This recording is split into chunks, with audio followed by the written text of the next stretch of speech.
सभी को नमस्कार। आज अमावस्या है। हिंदू पंचांग में इसे सोमवती अमावस्या के रूप में मनाया जाता है। महाराष्ट्र में ज्योति की पूजा की जाती है, ज्योति त्यौहार कहते हैं। और छत्तीसगढ़ में हरेली त्यौहार। अलग अलग प्रदेश में अलग अलग नामों से ये अमावस्या पूजी जाती है अपने अपने तरीके से। तो मैं तीनों का आज बताऊंगी थोड़ा। पहले तो ज्योति पूजा क्या है वो बता रही हूँ। आज 17 जुलाई है, तो आषाढ़ महीने की अमावस्या के दिन महाराष्ट्र में ज्योति पूजा की जाती है। इस दिन ज्योति की प्रतिमा की पूजा की जाती है। ज्योति मतलब आप लोग मराठी में ज्योति बोलते हैं, इसको हिंदी में ज्योत या दीप कह सकते हैं।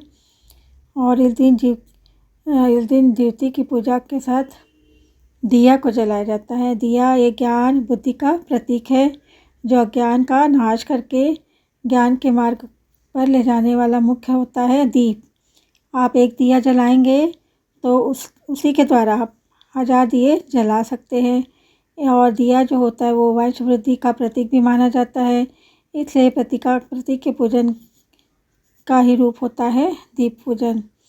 और दीप पूजन में दूसरा पूज्य देवता मतलब ज्योति के रूप में एक प्रतिमा की पूजा की जाती है। आप लोग फोटो में देखेंगे तो संपूर्ण श्रावण महीने में इस प्रतीक जो है उसका पूजन मातृशक्ति मतलब माता के द्वारा किया जाता है। और अपने घर परिवार के मंगल की प्रार्थना की जाती है। और इसमें जो प्रतिमा है उसमें 4 प्रकार के देवता है। सबसे पर नरसिंह देवता है, मतलब सबसे पहले नरसिंह देवता, उसके नीचे कालिया नाग को मारने वाले कृष्ण भगवान, बीच में बच्चे को खेलने वाले जरा जीवतिका है और बच्चे हैं मतलब। तीसरे नंबर में है बुध बृहस्पति, इनका समावेश है। तो इस तरह क्रम से उनकी पूजा की जाती है। सबसे पहले भगवान नरसिंह क्यों है, तो भगवान विष्णु का अवतार है, चौथा अवतार नरसिंह भगवान है। उन्होंने अपने भक्त के लिए वो प्रकट हुए थे। सबको पता है बाल प्रहलाद की कहानी, हिरण्यकश्यप की कहानी है ना, जिन्होंने उनको दैत्य से रक्षा करी थी। इसी उद्देश्य से उनका बाल का हट को पूरा करने के उद्देश्य से ही नरसिंह भगवान को पहले प्रतीक के रूप में रखा है। और वो बालक के रक्षक है। और बाल भक्तों के अवतार के कारण ही उन्होंने ये अवतार लिया था नरसिंह का, इसलिए उनकी पहले पूजा की जाती है। उसके बाद कालिया मर्दन भगवान श्री कृष्ण की पूजा की जाती है, मतलब उनकी मूर्ति है।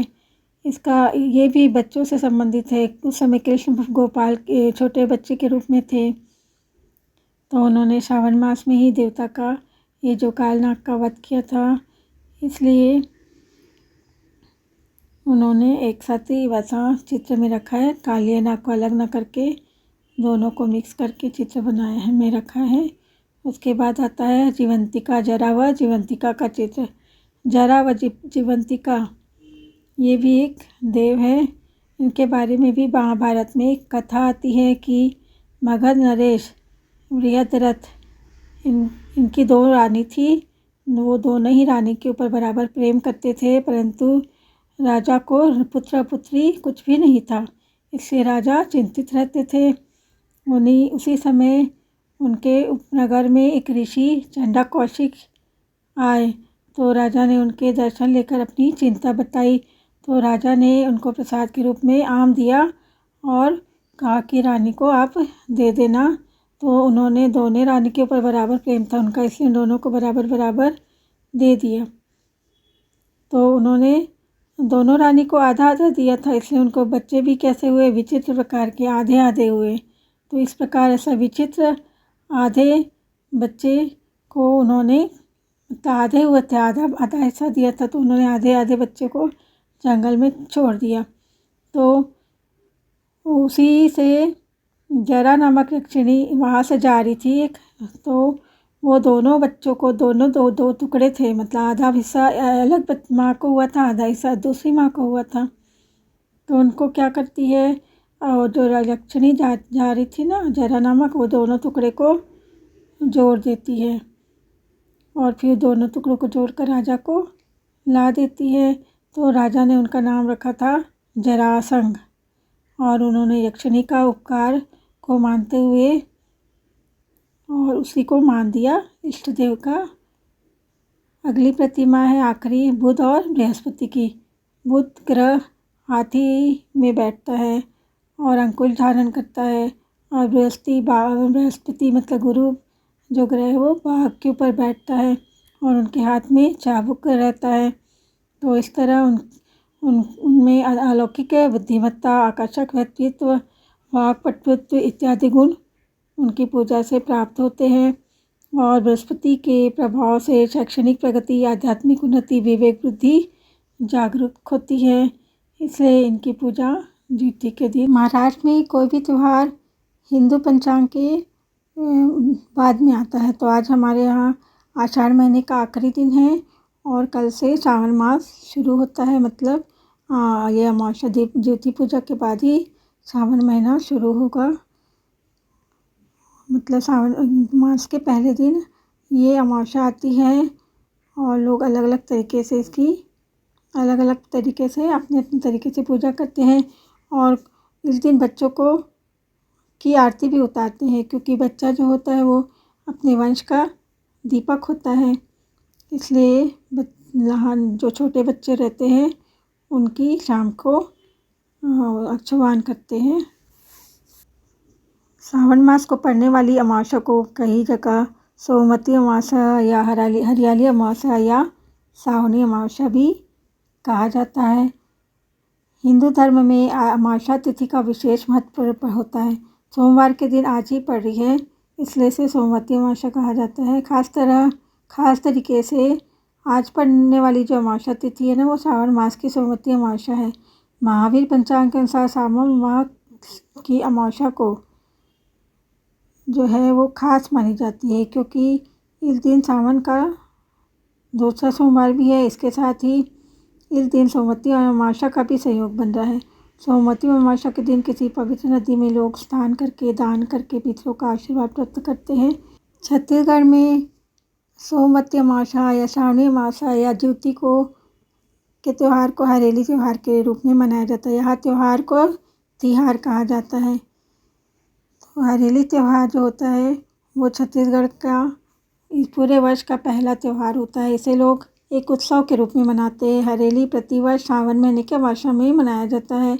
हरेली का अर्थ होता है हरियाली और ये त्यौहार जो होता है प्रकृति को और खेतों को समर्पित है।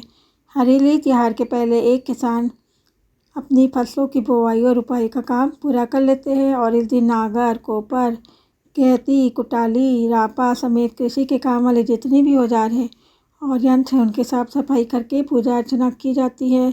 किसान खेतों में एक पेड़ की डाली लगाते हैं। इसी के साथ घरों के प्रवेश द्वार पर नीम के पेड़ की शाखाएं भी लगाई जाती हैं। हरेली में गेड़ी का विशेष महत्व है। आप देखेंगे एक मतलब बाँस का लंबा लंबा डंडा के ऊपर बच्चे पैर रखकर चलते हैं। बच्चे बड़े सब लड़के अधिकतर गेड़ी पर चढ़कर इधर उधर घूमते हैं खेत में। अच्छा लगता है उनको, क्योंकि बहुत ऊंचे हो जाते हैं। गेड़ी के पैर रहते हैं, मतलब बाँस के लंबे लंबे डंडे। और इस दिन नारियल प्रतियोगिता भी होती है छत्तीसगढ़ में। हरेली के दिन लोग नारियल से संबंधित खेल खेलते हैं, जिसमें पुरस्कार के रूप में भी नारियल मिलता है। इसे नारियल फेंक प्रतियोगिता या नारियल जितौल भी कहा जाता है। और महिलाएं हरेली के दिन मुख्य द्वार पर गोबर से सवनाही का आंकलन करती है। एक प्रकार का रंगोली है सवनाही। और ये इस दिन कई जगह ये बस्तर के क्षेत्र में इसे आमूस त्यौहार के रूप में मनाया जाता है। इस दिन गांव वाले खेती में औषधि जड़ी बूटियों के साथ तेंदू पेड़ की पतली जो है ना पतली डंडी, छड़ी बोल सकते, उसको गाड़ते हैं। तो इस तरह ये त्यौहार अलग अलग क्षेत्र में अलग अलग रूप से मनाया जाता है। हरेली पर्व प्रकृति का पर्व है। ये पर्व इंसानों और प्रकृति के बीच के रिश्तों को दर्शाता है। ये वही समय होता है जब कृषि का काम अपने चरम पर होता है। जैसे धान रोपाई हो गया, ऐसे बहुत महत्वपूर्ण काम जो है वो इसी समय पूरे होते हैं। इसी दिन किसान अपने पशुओं को औषधि खिलाते हैं जिससे कि वे स्वस्थ रहें और उनके खेती का काम अच्छे से हो सके। हरेली छत्तीसगढ़ी शब्द है जिसका अर्थ होता है हरियाली। इस समय बारिश होने से चारों तरफ हरियाली होती है। पूरा वीडियो देखने के लिए बहुत बहुत धन्यवाद सभी।